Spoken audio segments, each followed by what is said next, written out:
We are doing the latest Detroit Lions news and rumors for you folks today. We're not going to have graphics. Why? I'm recording this in Dallas. Don't have my setup at my house as I'm learning. So this is a one-time deal, at least for this video, to have no graphics. It will come back, I swear. Before we get started, though, make sure you go ahead and smash that like button. Let's get to 200 likes in this video. I think we can do it. What are we going to be talking about in today's news? We're going to be talking about Alim McNeill's contract. That's one of the first things we're going to get into. We're going to talk about what Brad Holmes spoke about in the conference, the newest players on the Lions, expectations, and Jake Bates, because everybody wants to talk about that. Brad Holmes spoke to the media, and this was one of the big takeaways that I took away from this was Alim McNeill situation. The Lions are in early stages right now to extend Alim McNeill. He is the next person on the list to get extended. We extended Penei Sewell, St. Brown, and Jared Goff. Alim McNeill is next. They said it's the early stages. Now, I've been saying this all offseason. I didn't think it would happen before week one. It's definitely not looking like it's going to happen. But the Lions are going to extend him. It's only a matter of time. The Lions want to extend him. They've made that very known. He is a cornerstone piece upon this defensive line. It's going to get done. When? That is the question. When will it get done? How much is he going to get paid? Lions are smart with contracts. Let me just put it this way. We're ahead of the curve when it comes to extending Jared Goff. We're ahead of the curve when it comes to Penei Sewell and St. Brown. We got the contracts done before other teams did. And then you say CeeDee Lamb, he got paid big-time money, right? All these other players started getting paid big-time money because we got it done first. And so Brad Holmes knowing this, right? Ray Agnew and all these guys in the leadership know this. They're going to get the deal done at some point. Now, look, if you look at the top 10 highest paid defensive tackles in the NFL, they're pretty high. So he's going to have a big-time paycheck. We're talking, the 20s to 30s. I don't think it's going to give to the 30s, but that's what we're talking about. Higher 20s, early 30s. Lions will get it done. We just got to see when, the timetable, as well as how much. Now, again, the Lions got plenty of cap space. They can get it done. They got cap space this year and next year. I've already seen it. They're good to go. So the question for you right now is, should the Lions extend Alim McNeill this season? If you think it's this season, let me know. If you think it's after this season or the offseason, let me know your thoughts in the comments below. I like to get it done earlier the better, but I think it's going to be more of off-season. Let's do some takeaways from the Lions press conference of Brad Holmes. Talked about many, many different things, and obviously Alim McNeill was one, but the confidence in what they saw from Jake Fromm. They really liked his ability to take control of this offense with nearly no reps in practice. He was the ball holder, and yet he had 2 drives in the final preseason game, and it looked good. He looked in complete command and control of this offense. For a guy who had 0 reps, his ceiling was already higher than Sudfeld. And that's why the Lions brought him on the practice squad, because he has a higher ceiling.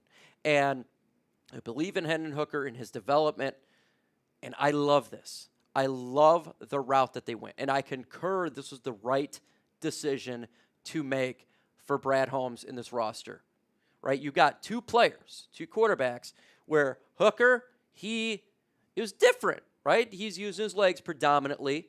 He's not more of the guy that's just going to defeat you fully with his arm. He's going to utilize his legs. But it brought a spark to the offense. When Sudfeld was in there was no spark. It was just dud, okay? Then when Jake Fromm got in there, it was the same. He used his arms, and he was moving the offense. So I would rather take the chance on a guy who doesn't know the playbook, but their ceiling is much higher, than a guy who knows the playbook, but you know exactly what you got with him. A guy who can't do it on game day.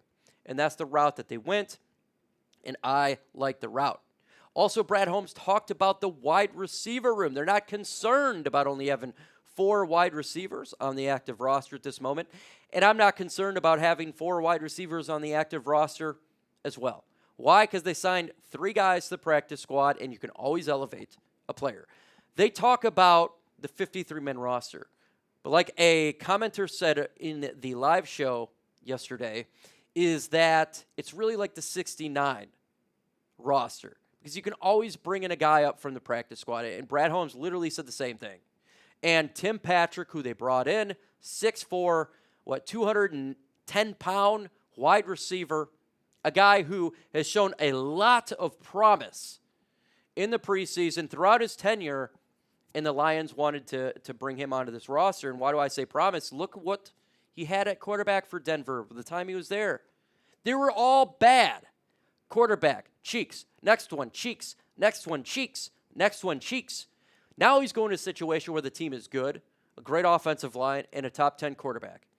He's going to put up, if he ever gets activated, when he does, because it will eventually be, he's going to be a decent number 4/5 receiver when they want him out there. I think his ceiling is higher than Josh Reynolds, but the problem is his ability.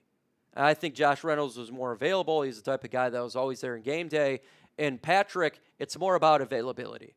So I like the signing to the practice squad. I'm excited once he learns this offense and when he gets elevated and him and Jared Goff get on the same page, what this could mean down the road for the future for the Lions offense. Who would you rather have activated from the practice squad at wide receiver? Tim Patrick, put TP if you think Tim Patrick. What about Allen Robinson? Put AR. And what about Donovan Peoples-Jones? Put DPJ. Who would you like to have active? I'm going to go with TP, Tim Patrick. And that brings me to the next wide receivers here. Allen Robinson was brought in. I'm not high on Allen Robinson. I'm just not too high on him. I think he's long in the tooth. I think he's a guy that doesn't bring a whole lot to the Lions' offense. He can stay on the practice squad. Donovan Peoples-Jones. He didn't do anything this offseason. Isaiah Williams told him the play he had to be in, and Isaiah Williams is an undrafted rookie who just made the roster, who was brought in, and Donovan Peoples-Jones been here since last year, since being traded, and he knew where he had to line up and compare. So my ceiling, or for what my thought on Donovan Peoples-Jones is not good, his ceiling's not good. Don't care about that. Kyle Pecco. Everyone talked about he's not on the active roster right now.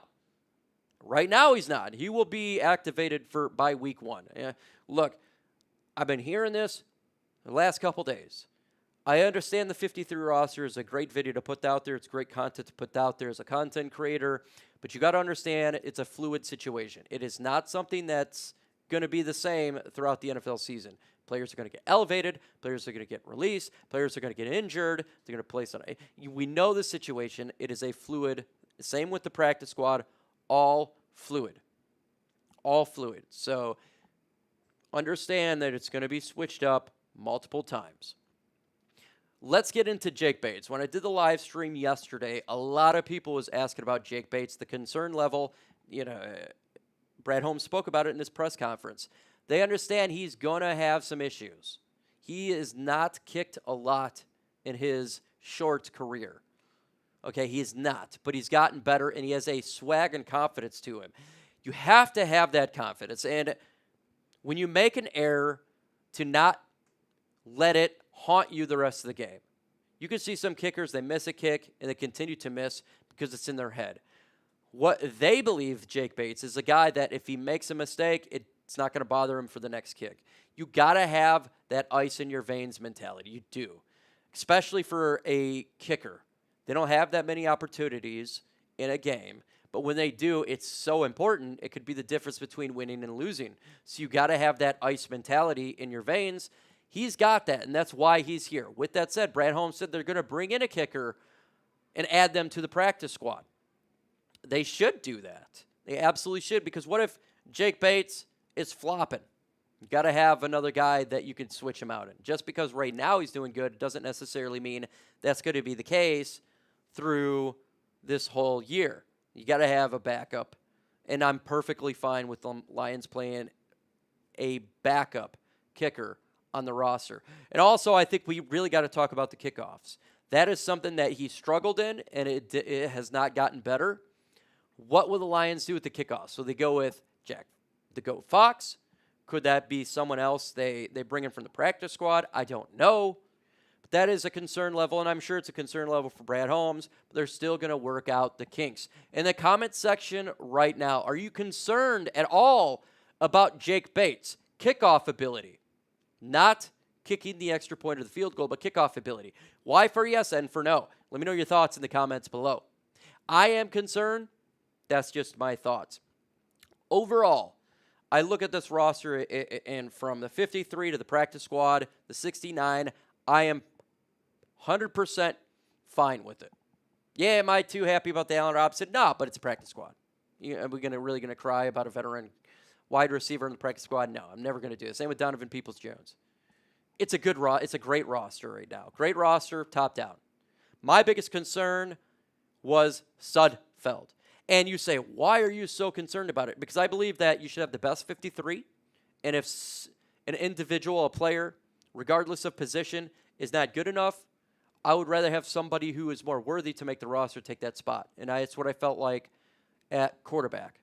And so by not having him as the number 2 quarterback and not going 3, they saved a roster spot for an Isaiah Williams, for an extra lineman, or whoever. And so that's the way that I approach it. I am not happy. I don't wish no negativity towards Sudfeld or any player, but I do believe you should have the best 53 on the active roster. And in my opinion, he was not the best 53. Just not. And the Lions, they did a good job in assembling this roster. So my takeaways is listen to the YouTube from Brad Holmes. Watch it. It's on the Detroit Lions website right now. The Lions know what they're doing. They're not stopped with the roster. They're going to continue to change it throughout the season. You will be fine with that. Folks, we're dropping videos. Try to do it every single day. That's why you want to hit that notification bell. You want to subscribe. With that said, folks, adios.